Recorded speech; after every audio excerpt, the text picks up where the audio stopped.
In this pillar, we're focusing on alignment with your higher self.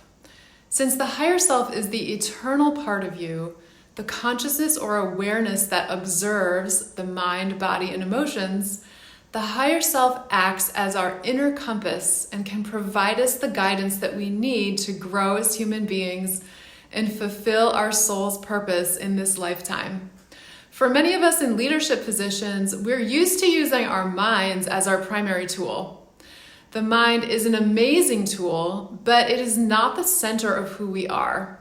It is best to think of the mind as a tool that we can draw on as we need to help us solve problems and bring new ideas to light.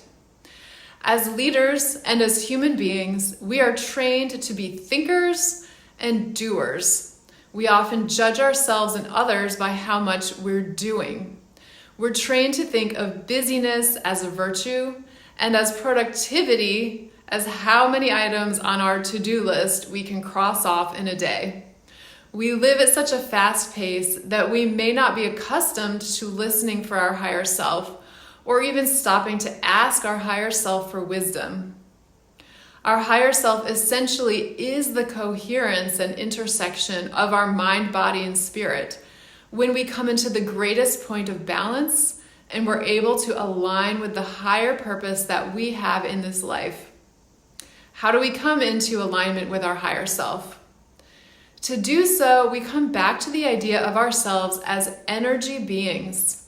To listen to our higher self, we first want to bring ourselves into a coherent state by aligning our mind, body, and emotions, and by clearing our ego's attachment to a particular outcome.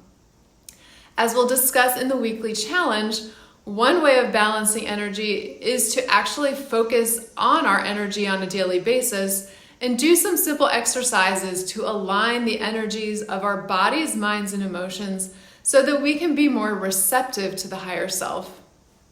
One of the most effective ways of working with our emotional attachments, or the ego's attachment, is to tap on questions or issues that we have at hand. As you're seeking guidance for a situation in your life, take a few minutes to tap on the emotions that you're feeling, what you're thinking, and how you're experiencing that situation in your body. By tapping on that situation, we're clearing the emotional and energetic pathways so that you're no longer being led by the thoughts of your mind and the emotions stemming from those thoughts. You can also use other tools to clear the ego's attachment. You can meditate, journal, exercise, walk in the woods, or anything that works for you to come to a greater state of calm receptivity. Once you're in that state, you can ask for guidance from your higher self. When you do so, take a few moments to quiet your mind and be still so that you can become aware of any nudges or insights that you're receiving.